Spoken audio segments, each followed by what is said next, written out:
नमस्कार दोस्तों, मैं डॉक्टर अंजलि गुप्ता आज आपका हार्दिक अभिनंदन करती हूँ हमारे साधना और स्वास्थ्य यूट्यूब चैनल में। आज 8 मार्च है और 8 मार्च अंतर्राष्ट्रीय महिला दिवस के रूप में मनाते आए हैं। और ये अंतर्राष्ट्रीय महिला दिवस आखिर मनाने की ज़रूरत क्यों पड़ी दोस्तों? उसका यही कारण है कि हमारे भारत में कन्याओं को एक अभिशाप के रूप में देखा जाता रहा है। कन्या हो, औरत हो, महिला हो, उसको नरक के द्वार कहते हुए सन्यासी योगी लोग हैं, उन्होंने कन्याओं को बहुत निम्न दर्जा देते हुए उनकी शिक्षा को रोकने, उनको आगे बढ़ने, उनको समाज में एक उच्च दर्जा देने का अधिकार छीने हुए हमारे भारत की हिस्ट्री रही है। लेकिन आज आधुनिक समय हमारे भारत में इतना परिवर्तन आया है कि जिसमें बेटी बचाओ बेटी पढ़ाओ जैसे शक्ति मिशन जैसे, या यूँ कहें कि अंतर्राष्ट्रीय स्तर पर ब्रह्मा कुमारी ईश्वरीय विश्वविद्यालय में परमात्मा शिव ने, जो शिव की जयंती मनाते आ रहे हैं, परमात्मा शिव ने महिला को आगे बढ़ाकर संस्था का नाम ही रख दिया प्रजापिता ब्रह्मा कुमारी ईश्वरीय विश्वविद्यालय, जिसमें कि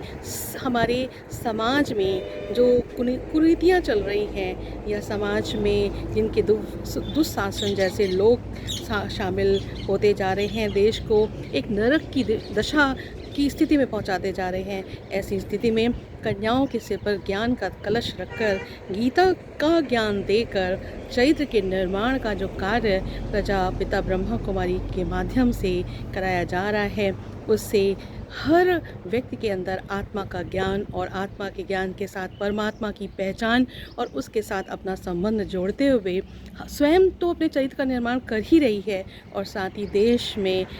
हमारे पूरे विश्व में चरित्र का निर्माण कर रही है।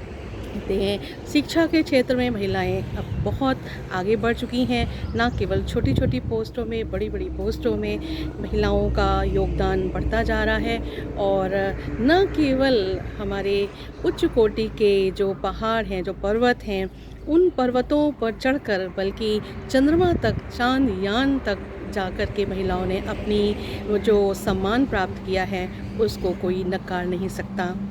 पहले के समय पे सती प्रथा होती थी, यानी कि पति अगर चला गया, उसकी मृत्यु हो गई तो उसको ही शुरू में तो महिला ने सोचा कि हम बिना पति के अधूरे हैं, हमारे जीवन का कोई सार नहीं है, ऐसी स्थिति में हमें मर जाना बेहतर है। लेकिन बाद में उसकी एक मजबूरी बना दिया गया कि आपको मरना ही है, यानी कि आपको पति की मृत्यु के साथ, उसकी चिता के साथ आपको जलना है।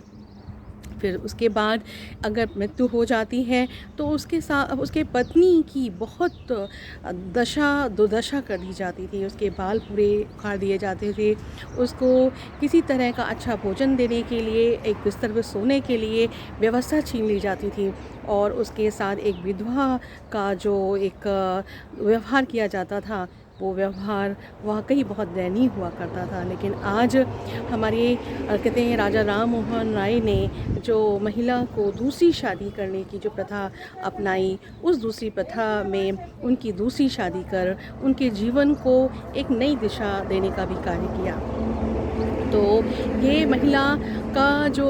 अधिकार, महिला को दिलाने का अधिकार जो हमारी गवर्नमेंट कर रही है, हमारी भारत की गवर्नमेंट कर रही है, हमारे भारत की गवर्नमेंट के साथ साथ यूपी की, जो उत्तर प्रदेश की गवर्नमेंट कर रही है, हमारे यहाँ आदित्य योगीनाथ जी, माननीय आदित्य योगीनाथ जी जो कर रहे हैं, उसकी महिमा तो आप देख ही रहे हैं कि उनकी शारीरिक स्वास्थ्य ही नहीं बल्कि मानसिक स्वास्थ्य की इस अवस्था के लिए उन्होंने एक नया सेल बनाया है। एक उन्होंने कॉल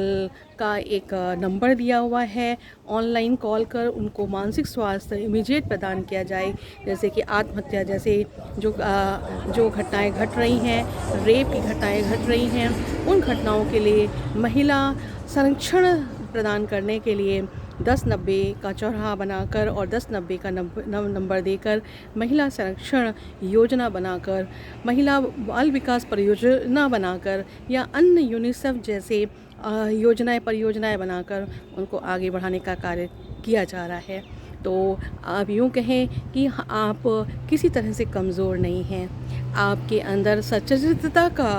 होना बहुत आवश्यक है। कहते हैं चरित्र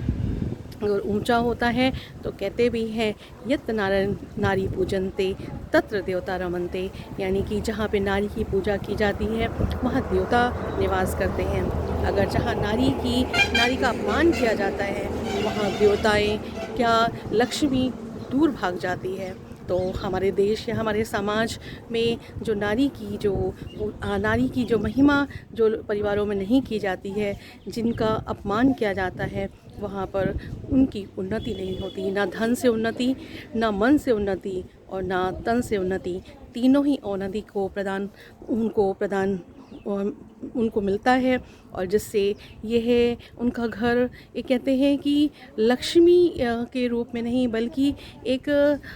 उनके घर में कहते हैं कि मलिनता जैसा अनुभव करने वाली दशा उनमें पाई जाती है। तो दोस्तों, एक बात हम आपको कहना चाहेंगे कि आप कृपया अपने आप को चरित्रवान बनाएं और दूसरों के चरित्रवान बनाने में आप योगदान दें। इसी के साथ मैं डॉक्टर अंजलि गुप्ता आज यहीं अपना विराम देती हूँ और आगे आपको शुभकामनाएं देती हूँ। आपके जीवन मंगलमय हो और साथ ही साथ आपके जीवन में सुख और शांति हो। इसी के साथ बाय बाय, नमस्कार।